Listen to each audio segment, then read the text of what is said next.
Centre में आज जो हम करने जा रहे हैं सकारात्मक समाज सिद्धांत यानी एमए के लिए जो है सोशियोलॉजी।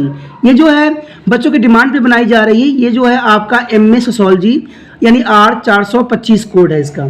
ठीक है, ये जो हम कर रहे हैं इमाइल्स दुखमई। ठीक है, ये चैप्टर बहुत इंपॉर्टेंट है। अब जो हम करेंगे इमाइल दुखमई के श्रम विभाजन का सिद्धांत यानी theory of division of labour, जो कि बहुत इंपॉर्टेंट है एग्जाम व्यू से।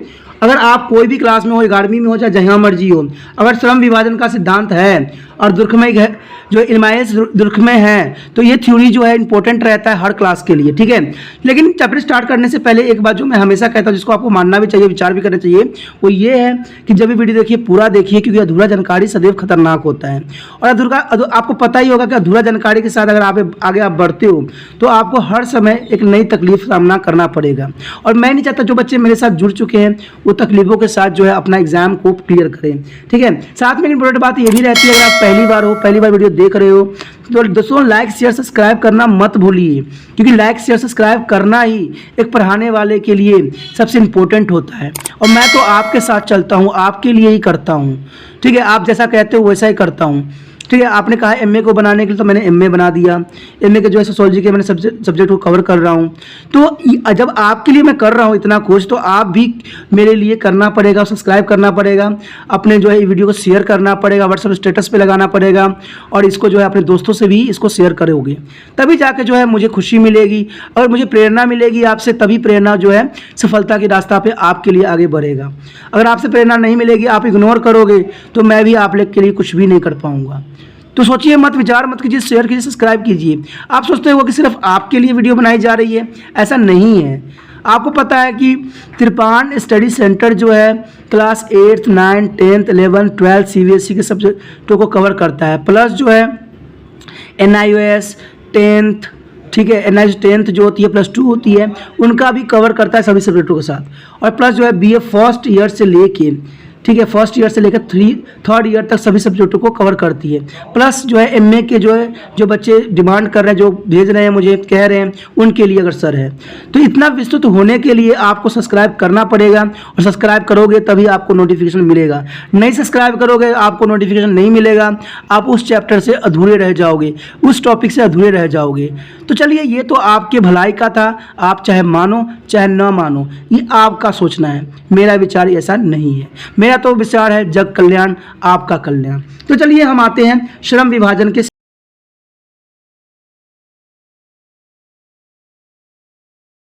सिद्धांत पे।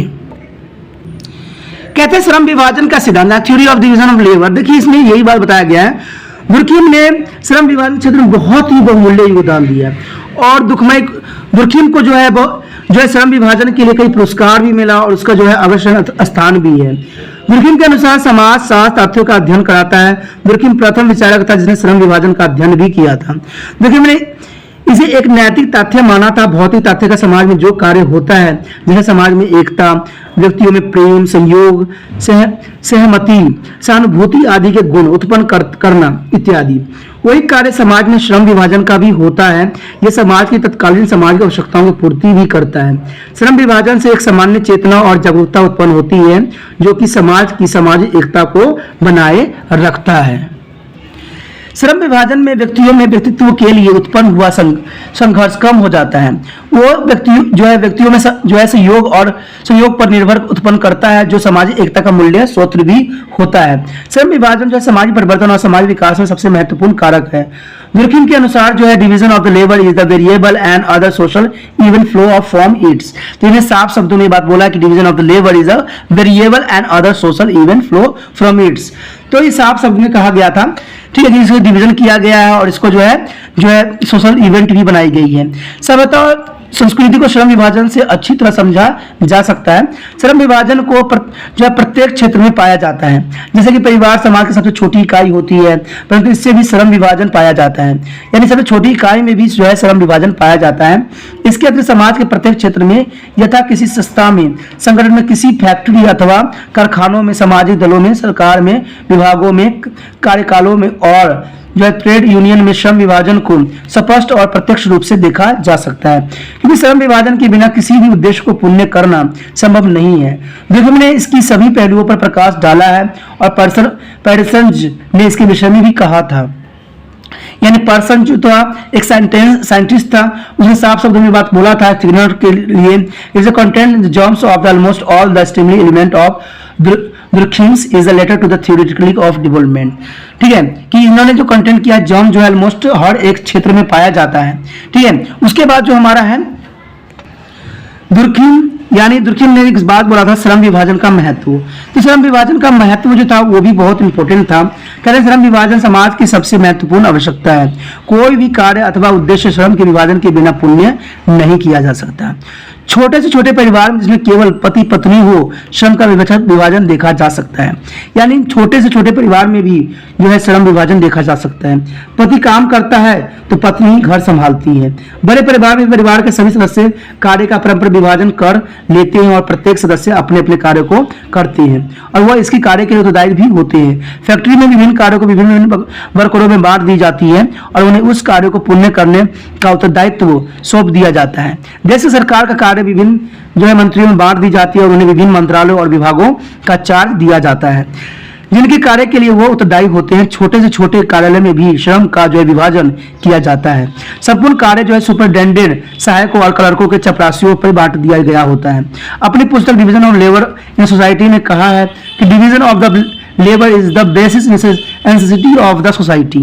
यानी दुर्खीम ने साफ शब्दों में इसको कहा है कि डिवीजन यानी इसको बांटना ही लेबर इज बेसिक जरूरत होती है सोसाइटी में। दुर्खीम के अनुसार किसी भी वस्तु का महत्व उसकी उपयोगिता तो सामाजिक अवस्थाओं पर निर्भर करती है। दुर्खीम ने साफ शब्दों में बात कहा था कि किसी वस्तु की जो उपयोगिता है वो सामाजिक अवस्थाओं पर निर्भर करती है। यानी उपयोगितावादी व्याख्या से घटनाओं के कारणों का कोई पता नहीं चलता है। सामाजिक तत्वों में व्यक्ति से अधिक शक्ति होती है, वो व्यक्तियों को प्रभावित भी करते हैं और उस पर अपनी सत्ता भी रखते हैं। श्रम विभाजन का आरंभ समाज में शुरू हो ही चला आ रहा है और यह विभाजन हमारे परिवारों से आरंभ होकर कारखानों तक पहुंच जाता है। पहले यह विभाजन स्त्रियों पुरुषों के मध्य होती थी। पुरुष शिकार करते थे और औरतें पर घर संभालती थी। तब पर जो पश्चात ये समाज के प्रत्येक क्षेत्र में फैल गई। तो ये तो आपको भी पता है कि समाज में दो पहिए पे जो है, दो साइकिल के पहिए पे जो है समाज की गाड़ी चलती है। एक स्त्री होता है, एक पुरुष होता है। पुरुषों का काम होता है बाहर कार्य करना और स्त्री का काम होता है घर संभालना। लेकिन समाज में जो है श्रम विभाजन आज जो है विस्तृत रूप धारण कर लिया है। आज इसका परिभाषा भी चेंज हो चुका है, जिसके बारे में हम आगे चर्चा करेंगे। दुर्खीम ने इस समय अपना जो है अध्ययन केवल आर्थिक क्षेत्र तक ही सीमित नहीं रखा, अतः उसने इसे अन्य पहलू में भी किया और इसे एक विशाल समाज विज्ञान दृष्टिकोण के तौर पर प्रस्तुत करने की कोशिश किया। श्रम विभाजन के अनुसार समाज की आधारभूत आवश्यकता होती है। कोई व्यक्ति चाहे कितनी भी निपुण, योग्य, विद्वान और शक्तिशाली हो, सभी कार्यों को अकेला नहीं कर सकता है। ये तो आपको भी पता है और मुझे भी समझ है। यह असंभव बात है कि एक व्यक्ति सभी बातों को अकेला कर सके। यदि कोई ऐसा प्रयत्न करता है तो वो उसमें सफल नहीं हो पाता है, यानी सफलता उसको नहीं मिल पाती है। अगर कोई व्यक्ति अकेला कर रहा है तो उसको बहुत ही कड़ा मेहनत करने की आवश्यकता होगी। क्योंकि दुर्खीम ने बात तो थोड़ा कुछ हद तक गलत भी कहा, क्योंकि कहते हैं कि अगर कुछ व्यक्ति जो है अकेला भी करना चाहता है और उसमें सक्षम है तो कर सकता है, लेकिन हर बात नहीं कर सकता। अगर मान लीजिए कोई चाहता है अपने आप को प्रगति करना तो प्रगति के रास्ते पे अकेला ही चलना पड़ता है, कई बंदे नहीं होते हैं। लेकिन इसमें यह बात भी आ जाती है कि उसमें प्रगति के रास्ते पे जब चलोगी तो हजारों लोग जो है आपके सामने समक्ष खड़ा जरूर हो जाती है। तो अकेला शायद करना संभव भी नहीं है, असफल, लेकिन ये बात कहना गलत है कि सफल नहीं हो सकती हैं। अरे भाई कहते हैं अकेला व्यक्ति तो कहते हैं ना कुछ भी नहीं कर सकते, तो अकेला व्यक्ति तो अपना अस्तित्व भी नहीं बना सकते हैं, तो आगे क्या कर लेंगे। समाज है तो हर एक व्यक्ति की आवश्यकता भी है, तो ये बात कई हद तक भी है प्रयत्नशील ही रहेगी। उसके पास सभी कार्यों को करने के लिए समय नहीं हो सकता। यदि वह सभी कार्यों करने का प्रयत्न भी करे तो वह किसी भी कार्य को पूर्णतः नहीं कर सकता। प्रत्येक कार्य को संपूर्ण करने के लिए समय, विशेष योग्यता एवं प्रशिक्षण की आवश्यकता होती है। तो आपको भी पता है कि घर में ऐसे बहुत से काम होते हैं जो एक व्यक्ति को करना संभव नहीं होता है, जो कि एक व्यक्ति के पास होना संभव असंभव है। अंततः यदि सभी कार्यों को पूर्ण करना है तो उन्हें विभिन्न व्यक्तियों को मध्य ही बांटना पड़ेगा, जिसके पास उस कार्य के लिए समय, योग्यता और प्रशिक्षण भी हो। बल्कि एक कार्य को ठीक तरह से पूर्ण करने के लिए उसके भागों को आगे विभिन्न व्यक्तियों में बांटना आवश्यक होता है। इस संबंधी एक स्कूटर बनाने वाली फैक्ट्री की उदाहरण भी दी जा सकती है। संपूर्ण फैक्ट्री के आगे कुछ सेक्शनों में बांटा गया है। स्कूटर का इंजन कोई और बनाता है, हैंडल कोई और बनाता है, सीट कोई और बनाता है, बॉडी और कहीं और से बनती है, पहिए कहीं और से बनते हैं, टायर कहीं और से बनते हैं और अन्य भाग के निर्माण के लिए विभिन्न कार्य करते हैं। सेक्शन होल्डर अकेला स्कूटर को इस भाग को नहीं बना सकता। पूरी फैक्ट्री का मैनेजर अथवा मालिक पूरे स्कूटर को नहीं बना सकता। इन उदाहरण को श्रम विभाजन का अर्थ, आवश्यकता और महत्व को स्पष्ट हो जाती है। ये बात तो सच भी है और सत्य भी है। श्रम विभाजन जो है समाज के आर्थिक, राजनीतिक और जो है धार्मिक, सामाजिक, प्रशासनिक इत्यादि सभी क्षेत्रों के लिए भी आवश्यक है। देखिए ये श्रम विभाजन जो है हर क्षेत्र में पाया जाता है, चाहे वो आर्थिक हो, राजनीतिक हो, धार्मिक, सामाजिक या प्रशासनिक हो। श्रम विभाजन हर जगह जो है अपना दबदबा बनाए रखा है। उसके पश्चात है श्रम विभाजन के सोर्स और डिवीजन ऑफ लेबर। देखिए दुर्खिम ने जो है श्रम विभाजन पर अपने से पूर्व हुए विचारकों से विभिन्न विचार प्रस्तुत किए हैं। उससे पूर्व विचारक का कथन था कि श्रम विभाजन लोगों की ओर से उच्च जीवन स्तर प्राप्त करने की इच्छा का परिणाम है, परंतु दुर्खिम का विचार इसके विपरीत है कि श्रम विभाजन व्यक्ति की उस इच्छा का परिणाम है जिसके अनुसार कोई भी व्यक्ति अपने पूर्वजों से प्राप्त खुशियों और आनंदों को, सुखों का कायम रखना चाहता है। दुर्खिम आगे लिखते हैं कि श्रम विभाजन आज की बढ़ती हुई जनसंख्या का परिणाम भी है। तो चलिए ये बात तो कहीं हद तक सही भी है। दुर्खिम के अनुसार आज के औद्योगिक संघर्ष श्रम विभाजन का ही परिणाम है, क्योंकि जैसे जैसे समाज विकसित होता गया है इसमें विशेषीकरण उत्पन्न होता गया है। इससे मशीनरी और अगणित दृढ़ता स्थापित होती जा रही है। कारखानों में श्रम विभाजन के बिना कार्य नहीं चल सकता है, क्योंकि एक पूर्ण वस्तु का निर्माण एक अकेला व्यक्ति नहीं कर सकता है, उसे दूसरे की सहायता की आवश्यकता पड़ती ही पड़ती है। श्रम विभाजन का समाज के प्रत्येक क्षेत्र में महत्व है। कहते हैं औद्योगिक उन्नति श्रम विभाजन का एक आधारशिला है। देखिए औद्योगिक क्रांति जो आई है ना, वो उन्नति श्रम विभाजन का आधारित होती है और इससे हम दो विचारधारा नहीं रख सकते हैं। कहते हैं श्रम विभाजन कई तत्वों पर निर्भर करता है। दुर्खिम के अनुसार श्रम विभाजन एक सामाजिक समझौता का परिणाम है, जो कि हम अपनी आवश्यकताओं और इच्छाओं को जो पूर्ण करने के लिए भी करते हैं। आदि समाज में जो है श्रम विभाजन प्रचलित था, वहाँ यह केवल स्त्री या पुरुषों के मध्य था, परंतु आज समाज के प्रत्येक क्षेत्र में फैल गया है। समाज को अपना अस्तित्व स्थापित करने के लिए श्रम विभाजन की आवश्यकता पड़ती है और इसे स्थापित करने के लिए कुछ पारंपरिक और कानूनी नियंत्रण भी स्थापित किए गए हैं। अंततः कुछ सामाजिक नियमों के स्थापना की गई है। इस प्रकार धीरे धीरे श्रम विभाजन एक सामाजिक समझौता के रूप में विकसित हुआ है और पश्चात में से और सामाजिक नियम का भी रूप धारण कर लिया है। आज जो ये सामाजिक नियम का जो है रूप रंग रख लिया है। आगे हमारा है श्रम विभाजन में सम्मिलित कार्य, factor involve to the division of labour. देखिए दुर्खिम ने पूर्वगामी उपयोगितावादी विचारों का विचार था कि श्रम विभाजन लोगों के उत्पादन बढ़ाने और अधिक सुख प्राप्त करने की इच्छा के परिणाम से अस्तित्व में आया है, परंतु दुर्खिम का कहना था कि यह जनसंख्या में वृद्धि के परिणाम था। दुर्खिम के अनुसार श्रम विभाजन अधिक कुशलता प्राप्त करने की इच्छा का परिणाम था। इसका यह विचार नहीं था कि श्रम विभाजन केवल आर्थिक उत्पादन, प्रसन्नता एवं कल्पना में वृद्धि करने तक ही सीमित था, बल्कि इसका जनसंख्या वृद्धि में भी सीधा संबंध था। उसने साफ शब्दों में बात कहा था कि happiness is the connective with the social health which is the unparalleled by the excel of every sort including super abundance of material luxuries. तो इसने साफ शब्दों में बात को क्लियर भी किया था। उसके बाद श्रम विभाजन के प्रभाव देखिए, श्रम विभाजन के तो जो है बहुत से प्रभाव भी पड़ते हैं। कहते हैं जब हम कहते हैं कि श्रम विभाजन समाज के प्रत्येक क्षेत्र में फैला हुआ है, तो उसका अर्थ यह हुआ कि समाज का प्रत्येक क्षेत्र इससे प्रभावित भी है। श्रम विभाजन के जो है प्रभाव समाज के अस्तित्व को प्रभावित रखने में और बेहतर संगठन के लिए भी बहुत आवश्यक है। इसका जो है कुछ बातें हम इस पे भी देख सकते हैं और समझ सकते हैं। पहला तो यही आता है कि आत्मनिर्भरता, इंटरडिपेंडेंस। देखिए दोस्तों ये बहुत ही काम की बात होती है, ठीक है, कि विशेषीकरण के परिणाम स्वरूप किसी भी व्यक्ति को सभी कार्य करने के लिए आवश्यकता नहीं रहती है। वह एक कार्य में विशेषकृत हो जाता है और क्योंकि वह केवल एक कार्य में विशेषकृत होता है उसे शेष कार्य के लिए अन्य पर भी निर्भर रहना पड़ता है। अंततः जो है निर्भरता श्रम विभाजन का एक उपहार है, यानी श्रम विभाजन जो है इसी से प्राप्त होती है। उसके पश्चात हमारा है जैविक सामाजिक एकता, यानी ऑर्गेनिक सोशल यूनिट, यानी जैविक ऑर्गेनिक, ठीक है, और सोशल यूनिटी। समाज का आरंभ एक आकार की जो है मैकेनिकल एकता विद्यमान थी। मैकेनिकल एकता जो है व्यक्तिगत अंतर और विशेषीकरण के तत्व को मान्यता नहीं देती है। श्रम विभाजन के विकास से जो है मैकेनिकल एकता का स्थान ऑर्गेनिक सामाजिक एकता ले लेती है। इस प्रकार की जो है सामाजिक एकता में लोग एक दूसरे से सहयोग करते हैं और कुछ उद्देश्य एवं नियमों को ध्यान में रखते हुए एकता में जो है जीवन व्यतीत भी करते हैं। तो इसमें साफ शब्दों में जो है दुर्खिम ने कहा था कि they do not live in the mechanical manners but on the base of reasons, logic and knowledge. हम अपना जीवन जो है मैकेनिकल तरह से नहीं स्टार्ट कर सकते हैं। हमारे जीवन में जो होता है लॉजिक एंड नॉलेज होना बहुत जरूरी है। उसके पश्चात हमारा है नए समूहों का निर्माण, तो origin of the new groups. कहते हैं श्रम विभाजन के परिणाम स्वरूप कुछ व्यक्ति विशेष पदों एवं कार्य के प्रति समर्पित हो जाते हैं। इसके परिणाम से कुछ विशेष ग्रुप और हित उत्पन्न हो जाते हैं। Sometimes special class are born. तो ये तो बात साफ है और क्लियर है, ठीक है। उसके बाद हमारा है सहयोग। देखिए कोऑपरेशन करना भी बहुत इंपॉर्टेंट रहता है किसी भी समाज के लिए। कहते हैं श्रम विभाजन एक विशेषीकरण के कारण, आत्मनिर्भर होने के कारण जीवन में सफलता प्राप्त करने के लिए लोगों को एक दूसरे के सहयोग की आवश्यकता पड़ती है। यानी the world's modern social organisation is the based on the cooperation which is the gift of division of labour.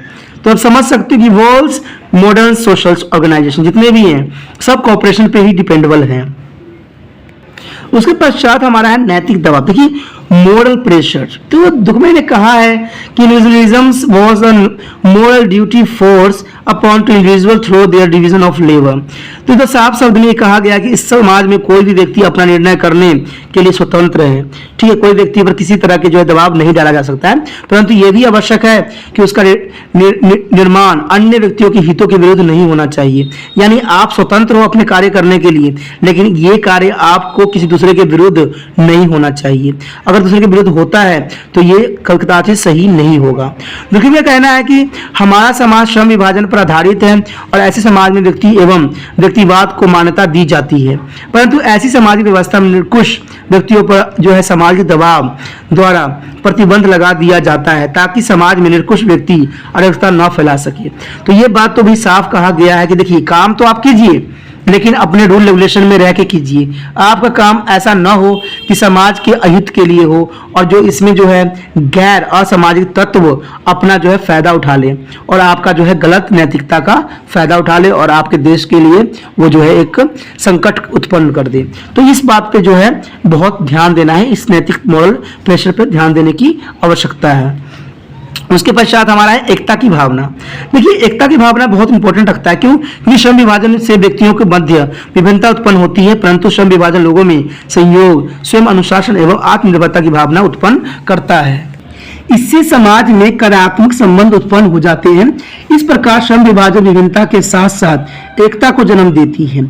श्रम विभाजन से हम विभिन्नता में भी एकता देख सकते हैं। देखिए श्रम विभाजन होने की वजह से जो है कई व्यक्ति जो है एक दूसरे के पास आते हैं, एक दूसरे में एकता की भावना उत्पन्न होती है। तो श्रम विभाजन जो है बहुत इंपॉर्टेंट है समाज को एक रूप देने के लिए। ठीक है, उसके बाद है हमारा विशेषीकरण एवं प्रतियोगिता। देखिए स्पेशलाइजेशन एंड कॉम्पिटिशंस भी इंपॉर्टेंट रखता है। कहते हैं श्रम विभाजन के कारण आजकल लोग कुछ विशेष कार्य में क्षमता प्राप्त कर लेते हैं। तो बात तो सही है, सब कंपटीशन की वजह से ही होता है। आज हर कोई इंजीनियर बनना चाहता है, हर कोई जो है कॉलेज स्कूल जाता है क्योंकि उसको इंजीनियर बनना है। पहले के समय में तो लोग थोड़ा सीख लेते थे, कहते थे कि मैं ही सब कुछ सक्षम हूँ करने में। यह क्षमता उन्हें विशेष परिस्थिति प्रदान करती है। इस प्रकार उन्हें कुछ निश्चित कार्य में कुशलता एवं विशेषीकरण प्राप्त हो जाता है। यह जो है विशेषीकरण निरंतर उन्नति यानी प्रगति में सहायक होता है। उन्नति के साथ साथ समाज में जो है प्रतियोगिता भी उत्पन्न होती है। इसे विभिन्न प्रकार के व्यवसायों का आरंभ होता है जिनके लिए लोग में प्रतियोगिता होती है। यह प्रतियोगिता भी प्रगति में सहायक होती है क्योंकि इसके फलस्वरूप ही नए नए आविष्कार भी किए जाते हैं। कहते हैं प्रतियोगिता रहती है तभी नए नए जो आविष्कार भी होता है, नए नए चीज की खोज भी होती है, जो समाज की उन्नति और विकास के मार्ग की तरफ मोड़ देती है। यानी इससे क्या होता है, समाज एक नए मोड़ पे चल देती है।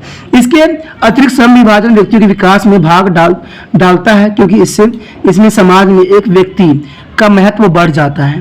देखिए दोस्तों, अगर मान लीजिए अगर एक व्यक्ति ने अच्छे प्रशिक्षण प्राप्त किया है तो समाज जो है उसको अच्छे नजरियों से देखेगा, उसका ही महत्व बढ़ जाएगा और उसका दबदबा भी बढ़ जाएगा। आपने पुराने फिल्म में देखा ही होगा, पर आप पुराने फिल्म में देखते हो कि कोई व्यक्ति अगर शहर से आता है गाँव में तो उसका सब सम्मान करते हैं, सब उसका रिस्पेक्ट करते हैं, कहते हैं भाई विदेश से आया है, बड़ी सम्मान दिखाते हैं।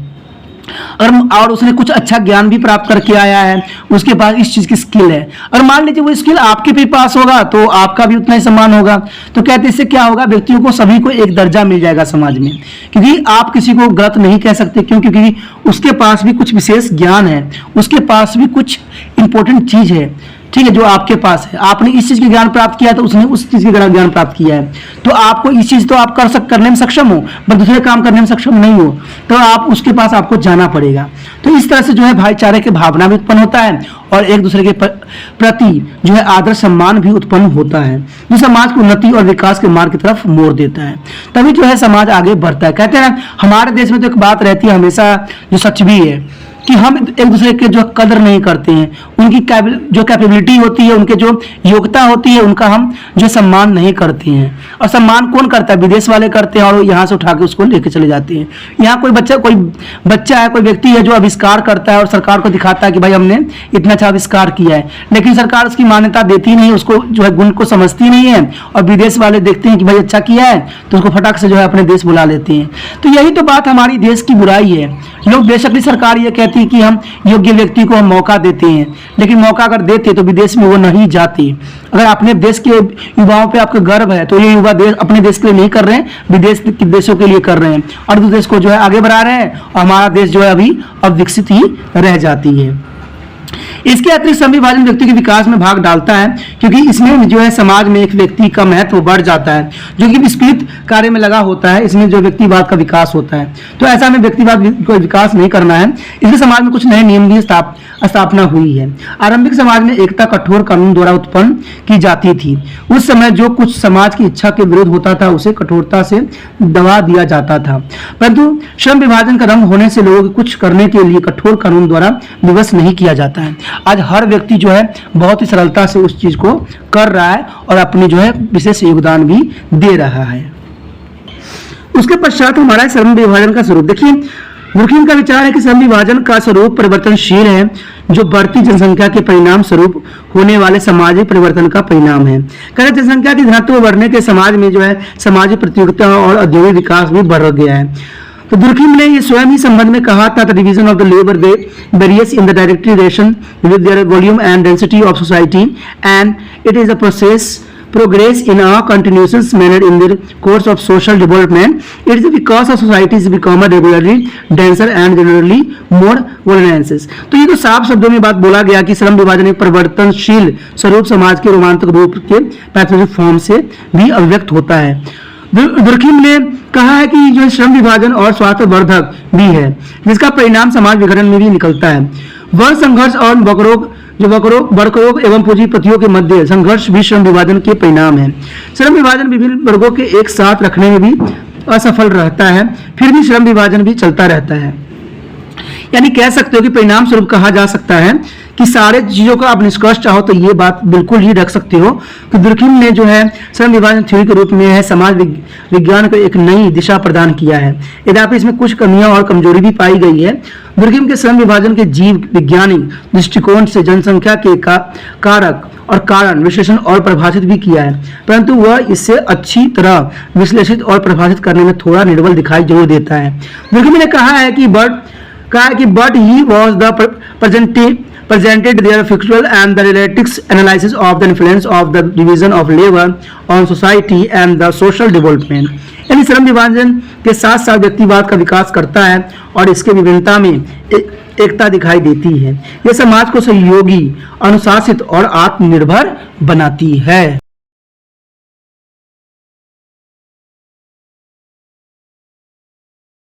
कहते हैं दुर्खीम ने अपनी पुस्तक the elementary form of religion life में धर्म की प्राकृतिक उत्पत्ति के कारण, प्रभाव और आदि के विषय में बहुत ही विविध एवं गहरी व्याख्या प्रस्तुत किया था।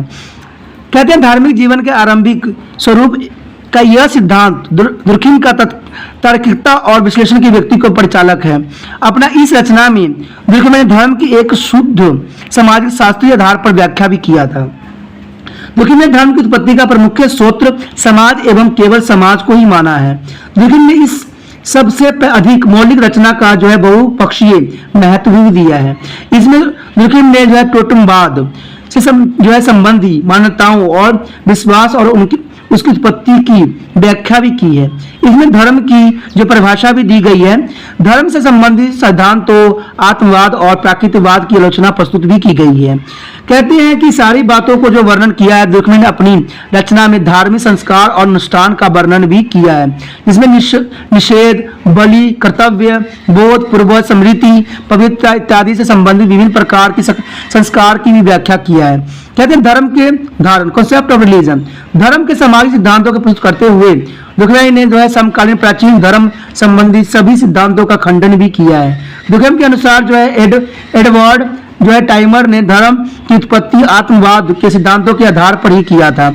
टाइमर के अनुसार आदिम व्यक्ति यह सोचता है कि व्यक्ति के शरीर में दो आत्माएं हैं, एक तो सोते समय सोने वाले स्थान पर रहती है और दूसरा शरीर को छोड़कर बाहर घूमने चली जाती है। शरीर से अलग हुए यह स्वतंत्र तौर पर घूमने वाली आत्मा ही प्रेत आत्मा बन जाती है। इसलिए आदि मनुष्य प्रत्येक घटना को इस प्रेत आत्माओं का आधार मानता है। उन्हें प्रसन्न करने के लिए वह प्रार्थना और अन्य धार्मिक क्रियाएं भी करता है। दुर्खीम ने इस उपयुक्त सिद्धांत की आलोचना भी की है। दुर्खीम का कहना है कि आत्मवाद धर्म का एक काल्पनिक आधार है, यानी एक सिर्फ काल्पनिक आधार है, इसमें कोई सच्चाई नहीं है। यह धर्म की उत्पत्ति की वैज्ञानिक व्याख्या नहीं है, यानी धर्म की जो कह सकते हो कि उत्पत्ति की वैज्ञानिक व्याख्या नहीं हो सकती है। दुर्खीम के अनुसार तो आत्मवाद पर आधारित धर्म एक स्वप्न मात्र है, अंततः इसके आधार पर धर्म की उत्पत्ति को नहीं समझा जा सकता है, यानी इस आधार पे आप जो है धर्म को नहीं समझ सकते हो। दुर्खीम ने जो है मैक्स मुलर के जो है प्राकृतिकवाद सिद्धांत का भी खंडन किया है। मैक्स मुलर के अनुसार जो है प्राकृतिक शक्ति को देखकर मनुष्य को आश्चर्य, भय तथा सुंदरता का अनुभव होता है। यानी आप प्राकृतिक के जब देखोगे ना तो आपको आश्चर्य भी होगा और भय भी होगा और इसकी सुंदरता का अनुभव भी करोगे। यदि मनुष्य इन शक्तियों से बहुत प्रभावित हुआ है तो उन्हें प्रसन्न करने के लिए उन्हें पूजना आरंभ कर दिया है। क्योंकि आश्चर्यचकित होना और भय होना, सुंदरता का करना, तो इससे आप क्या होते हो कि उनको प्रसन्न करने के लिए हर तरह से पूजा पाठ करते हो। यहाँ से ही धर्म का विकास हुआ है। दुर्खीम के अनुसार जो है प्राकृतिक शक्ति को भय से धर्म का विकास नहीं हुआ है। प्राकृतिकवाद पवित्र और सामान्य ही व्याख्या नहीं कर सकता है। इसके अतिरिक्त प्रत्येक समाज में विभिन्न देवी देवताएं पूजे जाते हैं। ये तो आपको भी समझ है, मुझे भी समझ है। यदि प्राकृतिकवाद धर्म का मुख्य कारण है तो प्रत्येक समाज में कुछ निश्चित देवी देवताओं की पूजा होनी चाहिए। दुर्खीम के अनुसार धर्म का सामाजिक तथ्यों और सामाजिक तथ्यों की उत्पत्ति का कोई भी सामाजिक कारण न होकर यह असंभव है। दुर्खीम के अनुसार धर्म का मूल्य कारक समाज स्वयं है, यानी समाज ही जो है धर्म का मूल्य कारक है, क्योंकि समाज ही जो है धर्म बनाता है। दुर्खीम के शब्दों में स्वर्ग का साम्राज्य एक शानदार समाज है, ठीक है, यानी है समझदार, यानी the kingdom of heaven is the goddess of society. आपने स्वर्ग नहीं जाना न समझा, फिर भी जो है वहां का समाज जो है शानदार है, यानी kingdom of heaven is the ग्रोफली ऑफ सोसाइटी। उसके बाद जो है जो दुर्खीम ने दिया था टोटमवाद की धारणा। टोटमवाद की धारणा जो है बहुत इंपॉर्टेंट है, कई जगह एग्जाम में जो है आ जाता है, तो इसको ध्यान दे देना कि टोटमवाद होती क्या है। देखिए दुर्खीम के अनुसार जो टोटमवाद को से धार्मिक संस्था का विकास हुआ है। प्राचीन समाज में पाई जाने वाली वृक्ष पूजा एवं पशु पूजा का विकास भी टोटमवाद से ही हुआ है। दुर्खीम के अनुसार टोटम एक चिन्ह है जो है और एक नाम भी है। नाम के रूप में टोटम किसी गोत्र समूह से संबंधित वस्तु है। गोत्र का नाम किसी भौतिक वस्तु का नाम पर भी होता है, जिसे टोटम भी कहा जाता है। दुर्खीम ने ऑस्ट्रेलिया के समाजों को अपने अध्ययन के लिए चुना था। उसने धर्म की उत्पत्ति का वास्तविक आधार जानने के लिए अरूटा कबीलों के अध्ययन भी किया था, क्योंकि यह कबीला पूर्णतः आदिम है और इसके अंदर प्रचलित टोटमवादी धर्म के आधार पर धर्म के जो सर्वपक्षीय स्वरूप की उत्पत्ति की व्याख्या भी की गई थी। कहते हैं टोटम एक गोत्र का प्रतीक है। यदि कोई पशु, वनस्पति अथवा वस्तु हो सकता है, यह सूर्य, चांद आदि भी हो सकता है। यानी टोटम के बारे में इसमें कोई विचारधारा नहीं प्रस्तुत की जा सकती है। कहा जा सकता है कि यह पशु भी हो सकता है, वनस्पति भी हो सकता है, या कोई वस्तु भी हो सकता है, या सूर्य चांद भी हो सकता है। प्रत्येक गोत्र अपनी जो है उत्पत्ति इनमें से ही एक वस्तु से हुई मानते हैं, लेकिन सबका जो मानना है कि इन्हीं में से किसी से जो है उनकी उत्पत्ति हुई है। वह टोटम के प्रति विशेष श्रद्धा रखते हैं और उसकी पूजा भी करते हैं। टोटम की प्रकृति धार्मिक होती है। टोटम की भी कुछ विशेषता भी है जो यहाँ पर दिखाई गई है। अब देखिए टोटम की क्या विशेषता हम जानते हैं। टोटम के साथ सदस्य अपना कई प्रकार के दृढ़, अलौकिक और पवित्र संबंध मानते हैं। एक टोटम के सदस्य स्वयं को एक गोत्र से संबंधित मानते हैं। जो टोटम के सदस्य होते हैं अपने आप को उसके जो है साथ ही मानते हैं। कहते टोटम के प्रति विश्वास, भय, श्रद्धा, भक्ति और सम्मान की भावना भी होती है। टोटम को मारना, खाना अथवा किसी प्रकार का चोट करना विशेष होता है और उसकी मृत्यु पर शोक प्रकट भी किया जाता है। टोटम और उससे संबंधित वस्तुओं को बहुत पवित्र माना जाता है। टोटम संबंधी निषेध का उल्लंघन करने वालों की समाज द्वारा निंदा भी की जाती है। कहते हैं टोटम के प्रति भय, भक्ति और आदर की भावनाएं भी होती है। वह इस बात पर भी निर्भर होती है कि कौन सी वस्तु टोटम है, क्योंकि टोटम तो प्राय कोई ऐसा पशु अथवा पौधा होता है जिसे कोई हानि नहीं होती है। टोटम के अनुसार टोटम सामुदायिक प्रतिनिधित्व का प्रतीक भी हो सकती है और टोटम की उत्पत्ति जो है सामुदायिक तौर पर समाज के प्रति अपनी श्रद्धा भाव के कारण भी हो सकती है। यहाँ से ही पवित्रता की भावना जन्म लेती है जो टोटम के सदस्यों को एक नैतिक बंधन में बांधता है। यही कारण है कि टोटम के सदस्य स्वयं को भाई बहन मानते हैं और परंपरा विवाह संबंध नहीं बनाते हैं। ठीक है, तो ये भाई बहन माना जाता है इस टोटम को। टोटम जो है टोटम के साथ इस अलौकिक और पवित्र संबंध के आधार पर ही यह विश्वास किया जाता है कि टोटम उस शक्ति का अधिकारी है जो मुंह की रक्षा भी करती है और सदस्य की चेतना भी देती है और भविष्यवाणी भी करती है। तो इसमें कोई दो राय नहीं है कि अपने इस सिद्धांतों के जो पुष्टि के लिए दुर्खिम ने ऑस्ट्रेलिया के जो है अरूटा कबीलों का वर्णन भी किया है। उसका कहना है कि धार्मिक अनुभव एक प्रकार की सामूहिक उत्तेजना का कारण है। त्योहार के समय जब लोग एकत्र होते हैं तो प्रत्येक सदस्य को ऐसा अनुभव होता है कि समूह की शक्ति उसकी व्यक्तिगत शक्ति से कहीं अधिक ऊंची और महान है। तभी तो कहते हैं त्योहार सब बनाई जाती है जहां पर सब व्यक्ति जो है एक साथ इकट्ठा होता है। एक जैसे भाव और विचारों और रुचियों वाले अनेक व्यक्तियों को व्यक्तिगत भाव, विचार और रुचियों के सम्मेलन एवं संगठन से एक नवीन चेतना का निर्माण होता है। यही सामूहिक शक्ति होती है जिसके आगे व्यक्ति को अनिवार्यता झुकना ही पड़ता है। सामूहिक शक्ति के समक्ष व्यक्तियों की व्यक्तिगत शक्ति गौण हो जाती है। यह समूह अथवा समाज की जो है धार्मिक पूजा का प्रतीक भी मानी जाती है। इसी प्रकार दुर्खिम के अनुसार समाज ही धर्म का मूल्य स्रोत है और ईश्वर समाज की जो है प्रत्यात्मक अभिव्यक्त ही करता है। उसके पश्चात हमारा आता टोटम के बाद धर्म और जादू। देखिए रिलीजन एंड मैजिक। दुर्खिम के अनुसार धर्म का संबंध किसी व्यक्ति से नहीं है बल्कि सामूहिक जीवन से है। यहाँ धर्म और जादू में अंतर स्पष्ट है। जादू में भी धर्म की भांति अनेक विश्वास और संस्कार पाए जाते हैं, परंतु जादू व्यक्तिगत होता है। जादू का संबंध व्यक्ति विश्लेषण से होता है और जादू पर विश्वास करने वाले को एक समूह एकत्र नहीं कर सकता है और न ही यह व्यक्ति समूह के कल्याण के लिए भी कार्य करता है, क्योंकि यह लोग स्वयं हित में विश्वास करते हैं, परंतु धर्म में विश्वास करने वाले एक भौतिक समुदाय से बंधे होते हैं जो एक दूसरे के हित के लिए भी कार्य करते हैं। दुर्खिम ने धर्म की परिभाषा इस प्रकार भी की है कि धर्म पवित्र वस्तुओं के संबंधी विश्वासों और आचरणों की वह संपूर्ण व्यवस्था है जो इस पर विश्वास रखने वालों को एक नैतिक समुदाय में जोड़ती है। Religion is the unified system of the belief and practice relative to square things which is the units into the one single moral community called to the church all this who is a tree there to be a them। यानी इन्हें जो है Durkheim यानी इन्होंने साफ शब्दों में एक क्लियर बोला था कि religion is the unfilled system of the belief of practice related to the squared thing which is the unit into the one single moral community. यानी वो ये सिर्फ वन सिंगल मोरल कम्युनिटी में ही होता है जिसको हम चर्च कहते हैं all this will there is them, यानी there is to be them, यानी सब इसी के पार्ट होती हैं।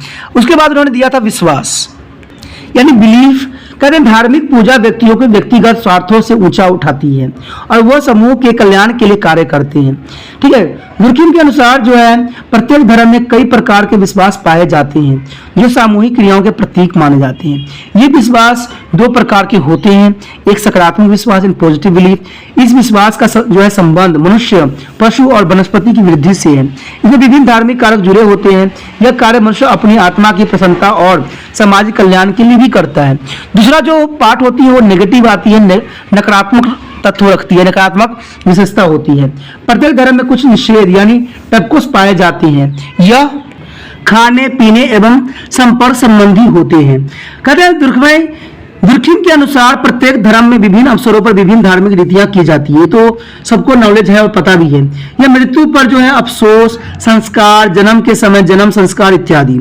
यह संस्कार व्यक्तियों की व्यक्तिगत भावनाओं की अभिव्यक्त नहीं है, बल्कि व्यक्ति इन्हें इसलिए करता है कि यह समूह द्वारा सौंपे गए कर्तव्य है, यानी उनके पूर्वजों द्वारा सौंपा गया एक कर्तव्य है और समूह उनसे ऐसे ही आशा करती है, यानी उनके जो पूर्वज है, समूह है, वो इसी प्रकार के आशा भी करते हैं कि वो ऐसा ही करेंगे। उसका धर्म के कार्य देखिए, function of the religion. Durkheim के अनुसार धर्म में के अनेक कार्य हैं और सर्वप्रथम जो यह है कि धर्म मानवीय जीवन के दो भागों में विभक्त भी करता है, एक है पवित्र, एक है साधारण। पवित्र में क्या बात बताई गई है? पवित्र में तो साफ शब्द में यही बात बताई गई है कि धर्म संबंधी सभी कार्य पवित्र होते हैं, यथा आराधना करना और विभिन्न धार्मिक कार्य संपन्न करना। इन कार्यों को करने के लिए विशेष स्थान और विशेष ढंग प्रयोग किया जाता है। यथा ईसाई जो रविवार वाले दिन पूजा आराधना करते हैं और इसलिए संपूर्ण समुदाय के लोग उस दिन जो है गिरजाघरों में एक साथ रहते हैं।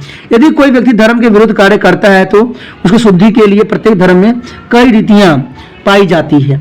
पवित्र स्थानों पर कोई सामान्य कार्य नहीं किया जा सकता, यानी कोई भी असामान्य कार्य जो होते गलत कार्य नहीं किया जा सकता। दुर्खिम का कहना है कि धार्मिक कार्य मनुष्य केवल अपने ही नहीं करता है, अतुल सामूहिक कल्याण के लिए भी करता है। लेकिन धर्म से जुड़ा हुआ कार्य, हर कार्य जो होता है प्रत्येक जनमानस के लिए होता है और प्रत्येक जनमानस जो है इसका फायदा भी उठाता है। इन कार्य करने के लिए समाज द्वारा प्रमाणित विधियों को ही अपनाई जाती है, यानी समाज में जो रूल रेगुलेशन को बना दी गई है उसी को ही पालन करने की आवश्यकता होती है, तभी जाके इसको जो है पवित्र माना जाता है। अगर ऐसे जो है रूल रेगुलेशन को आप पालन नहीं करते हो तो उसको जो है अपवित्र ही माना जाएगा। उसके बाद हमारा है साधारण। देखिए, साधारण सामाजिक कार्य वह होते हैं जो पवित्र नहीं माने जाते हैं। इन कार्यों को पवित्र कार्य से संपन्न नहीं किया जाता है। यह दैनिक क्रियाएं हैं, यथा प्रत्येक व्यक्ति अपने स्वभाव अनुसार आर्थिक क्रियाओं में मगन रहता है। दुर्खिम के अनुसार धर्म के अन्य कार्य इस प्रकार हैं। देखिए, पहला तो है धर्म सामाजिक एकता के अस्तित्व को स्थापित कर रखता है। धर्म सामूहिक हित के लिए कार्य करने की प्रेरणा भी देता है। धर्म संवेगी एवं भावनाओं को संतुलित भी रखता है। धर्म का एक मौलिक कार्य यह भी है कि धर्म वर्तमान को भूतकाल से और व्यक्तियों को समूह से भी जोड़ता है। दुर्खिम के अनुसार धर्म केवल नैतिक एवं अनैतिक नियमों का स्रोत ही नहीं है, बल्कि वैज्ञानिक एवं धार्मिक चिंतन की उत्पत्ति भी धर्म से ही हुआ है। धर्म समूह के सदस्यों को सामूहिक जीवन में भाग लेने और अनुशासन में रहने की भी प्रेरणा देता है। तो इस तरह से जो है साधारण शब्दों में कहा जाए तो धर्म जो है वो बहुत कुछ हमें सिखाती भी है। अब जबकि हमने धर्म के बारे में जाना, समझा, हर एक पहलू के बारे में भी चर्चा किया, अब इसमें जो है क्रिटिसिज्म भी रहती है। कई लोग जो है इसका जो है गलत धारणाएं भी लेते हैं, गलत अपनी व्याख्या भी रखते हैं, कुछ अपना सुझाव भी रखते हैं, क्योंकि दुनिया का रीति ही यही है कि अगर आप सही बात बता रहे हो तो उसको काटने वाले भी लाखों लोग भी हैं जो आपको गलत कहने के लिए उपस्थित हैं। तो इसमें आलोचना है। आलोचना में तो साफ शब्दों में यही बात कहा गया है कि अब दुर्खिम का जो है उपयुक्त ग्रंथ धर्म की विस्तृत एवं तर्क संगत एक वैज्ञानिक व्याख्या प्रस्तुत करता है। फिर भी अनेक कानकों से विद्वानों ने दुर्खिम के इस सिद्धांत की विभिन्न आधारों पर आलोचना भी किया है। इन विद्वानों ने रोमंड, एरोकिन, वेरस्टेन, हेरमस बोनस, बेगार्डस और मैटिडेस के नाम उल्लेखनीय सारे विद्वानों ने जो किया है इसकी आलोचना किया है। सेरोकिन का कहना है कि दुर्खिम ने अपने सिद्धांतों में सामाजिक कारकों का इतना अधिक महत्व दिया है कि इसके कारणों की बिल्कुल भुला दिया है। सेरोकिन के दुर्खिम के धर्म सिद्धांत का सारा निम्नलिखित अनुसार उसने दिया था। उसने कहा था कि धर्म का प्रमुख कार्य सामाजिक एकता उत्पन्न करना है। कार्यबंधित करना है, उसे स्थापित करना है। दूसरी बात तो उसने ये बोला था कि परमात्मा समाज का ही रूप है। कहते धर्म मूल कारण समाज स्वयं ही है। धर्म की उत्पत्ति कारण जो है समाज स्वयं ही है। समाज ही धर्म को उत्पन्न किया है, कोई बाहरी तत्व ने धर्म को उत्पत्ति नहीं किया है। धार्मिक धारणाएं समाज की विशेषताओं का प्रतीक होने के अतिरिक्त कुछ भी नहीं है। यानी धार्मिक धारणाएं जो है समाज की विशेषताओं का प्रतीक है, उसके अतिरिक्त कुछ भी होना संभव नहीं है। इस प्रकार जो है सरोकिन का विचार है कि दुर्खिम ने धर्म का जो है आधार समाज को ही माना है, जबकि वास्तविकता यह है कि समाज धर्म की उत्पत्ति का कारक है, न कि केवल कारण। धर्म की उत्पत्ति में राजनीतिक, सांस्कृतिक, मनोवैज्ञानिक आदि कारणों से ने महत्वपूर्ण योगदान जो है दिया है। इसमें अलेक्जेंडर गोल्डस्मियर ने अन्य कई विद्वानों ने दुर्खमय के धर्म सिद्धांत को इस आधार पर भी आलोचना किया है। उसने साफ शब्दों में ये बात कहा है कि दुर्खमय का यह कथन कि टोटमवाद धर्म का सबसे मुख्य आधार है, गलत है। विभिन्न जनजातियों समाजों का अध्ययन इस बात की पुष्टि नहीं करती है। आदिवासी समाजों में धर्म और टोटम अपना अपना अलग स्थान रखते हैं। टोटम ने संबंधित व्यक्ति स्वयं को एक पूर्वज की संतान मानते हैं और परंपरा विवाह संबंध स्थापित नहीं करते हैं, लेकिन धर्म में इन दोनों विशेषताओं का अभाव है। यदि धर्म का आधार टोटमवाद होता है तो अब यह दोनों परंपरा जो है धूल मिल गए होते हैं। तो ये बात तो कई हद तक सही भी है कि टोटमवाद को ही हम धर्म के सिद्धांत नहीं मान सकते हैं, क्योंकि टोटमवाद धर्म के प्रमुख जो है आधार नहीं हो सकता है। ये बात जो है साफ शब्दों में कही गई है और इन्होंने अलेक्जेंडर अग्लाफियर ने ये बात की आलोचना भी किया है। उसके पश्चात है केवल पवित्र और साधारण इन दोनों धारणाओं के आधार पर धर्म को समझाया नहीं जा सकता। देखिए सिर्फ दो ही बातों पे जो है धर्म को समझाना शायद कहीं तक उचित नहीं होगा, इसके साथ जो है भेदभाव करने के समान हो जाएगा। इस प्रकार का भेदभाव आदिम समाज में स्पष्ट हो सकता है, परंतु आज के युग में इन्हें पृथक करना मुश्किल ही है, क्योंकि इन चीजों को हम अलग नहीं कर सकते हैं। अलग इसका कोई अपना अस्तित्व ही नहीं होती है। दुर्खम के अनुसार समाज ही ईश्वर है। देखिए समाज एक तरह से देखा जाए तो ईश्वर है, क्योंकि समाज में प्रत्येक व्यक्ति जो है ईश्वर का ही एक रूप होता है। ये तो हमने भी जाना और समझा है कि प्रत्येक इंसान में जो है परमात्मा का वास होता है। चाहे कोई भी धर्म के व्यक्ति हो, सब में ईश्वर का ही वास होता है। तो ये बात तो इन्होंने साफ शब्दों में कहा भी है कि समाज ही एक ईश्वर है। यह कहकर दुर्खमय ने समाज को अधिक महत्व दिया है। दुर्खमय की सबसे बड़ी कमजोरी यह है कि उसने अपने सिद्धांतों में व्यक्तिगत तत्वों के पूर्णता दृष्टिगत किया है। देखिए व्यक्तिगत बातों को तो उन्होंने खंडित किया ही है, क्योंकि देखिए धर्म जो है समाज ने स्वयं बनाया है और स्वयं ही जो है अपने आप को कोई ना कोई रूप में उन्होंने अपने आप को मैसेंजर ऑफ गॉड कहा है। तो कह सकते हो कि समाज जो है वो एक समाज जो है समाज ही ईश्वर का एक रूप है। तो ये कोई दो राय भी नहीं हो सकती, लेकिन कहते हैं ना हर व्यक्ति का जो है अपना अपना विचारधारा है, अपना अपना सोचात्मक रखता है और उसकी अपनी अपनी एक थ्योरी होती है। चलिए ये तो अपनी अपनी थ्योरी है। अब उसके बाद जो है हम निष्कर्ष पे आते हैं। चलिए सभी बातों को जानने के बाद, समझने के बाद हम एक बात तो साफ समझ गए हैं और क्लियर बात पे आप भी सहमत हैं कि कुछ कमियां होने के बावजूद भी धर्म सिद्धांत को उसके समूहवादी वैज्ञानिक दृष्टिकोण की महत्ता रचना माना जाता है। दुर्खिम का धर्म सिद्धांत मानवीय व्यवस्थाओं को अत्यंत भेदभावात्मक और अप्रत्याशित समझे जाने वाले स्वरूपों का भी प्रत्याशित वैज्ञानिक पद्धति द्वारा विश्लेषण करता है। दुर्खिम एक ऐसा समाजशास्त्री था जिसका महत्व उस समय ही नहीं बल्कि आज भी उतनी ही है जितनी पहले के समय में होती थी। दुर्खिम ने समाजशास्त्र को एक सैद्धांतिक और पद्धति शास्त्री दोनों ही दृष्टिकोण से दृढ़ करने में अपना महत्वपूर्ण योगदान दिया है।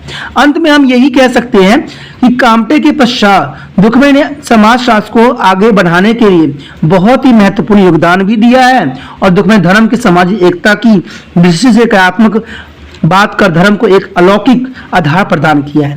यानी दुर्खमय जो कह सकते हो कि अगस्त काम्टे का उत्तराधिकारी भी माना जा सकता है, जिसने धर्म के प्रति और उसके जो है समाज के प्रति उन्होंने ऐसे विचारधारा प्रस्तुत किया है जो दुर्खमय का है। दुर्खिम का उसने पूरा ही अपना जो है अपना विचार रखा है और अगस्त काम्टे की विचारधारा को आगे बढ़ाया है। तो ये सारे जो टॉपिक थे बहुत ही इंपॉर्टेंट थे एग्जाम व्यू से भी और आपके लिए भी। इसी के साथ जो है दोस्तों हमारा टॉपिक आज खत्म हो रहा है। ठीक है, अगर आपको अच्छा लगा तो लाइक शेयर सब्सक्राइब जरूर कीजिए। अगर पहली बार अगर आप वीडियो देख रहे हो, पहली बार मेरे चैनल पे आए हो, तो सब्सक्राइब करना आपका फर्ज बन जाता है। सब्सक्राइब करने से ये होगा कि जो भी मैं आप क्लास के रिगार्डिंग कोई भी वीडियो डालूंगा उसका नोटिफिकेशन जो है समय समय पर आपको प्राप्त होता रहेगा। अगर सब्सक्राइब नहीं कीजिएगा, अगर आप दोबारा से तिरपान सेंटर पर आने की कोशिश कीजिएगा तो वहां पर आप तिरपान लिखिएगा तो जो है वो तिरपस कर देगा। ठीक है, जो आप गूगल पर सर्च करोगे तिरपस कर देगा, जिससे वजह से आप जो है मेरे वीडियो का जो है फायदा नहीं उठा पाओगे। तो सोचिए मत, विचार मत कीजिए, सब्सक्राइब कीजिए। आप सोचते होइएगा कि मेरे जो एग्जाम खत्म हो जाने के मेरा क्या जरूरत है तिरपान श्री सेंटर से। ठीक है, तो इसलिए सब्सक्राइब नहीं करने का सोचिएगा, लेकिन दोस्तों ऐसा नहीं है। तिरपान श्री सेंटर जो है बहुत हेल्पफुल है, क्योंकि ये जो है आपके 8th class 9th 10th 11th 12th जो आर्ट्स के सब्जेक्ट को कवर करता ही है, प्लस जो है ये NIC बोर्ड के जो है 10th +2 को भी कवर करता है। साथ में BA जो है फर्स्ट ईयर से लेकर 6 सेमेस्टर तक बच्चों के लिए ये अग्रसर रहेगा आर्ट्स सब्जेक्ट में। तो सोचिए नहीं, विचार नहीं कीजिए, काफी जो है तिरपान स्टडी सेंटर का फायदा ही फायदा है। ठीक है, अगर आप मुझे प्रोत्साहित करोगे तो आपके लिए मैं तरह तरह के वीडियो बनाऊंगा जो आपको फायदा पहुंचाएगा। एग्जाम के तौर पे मैं आपको जो है पेपर भी आपको सोल्यूशन करके दिखाऊंगा जो आपके लिए फायदेमंद रहेगा।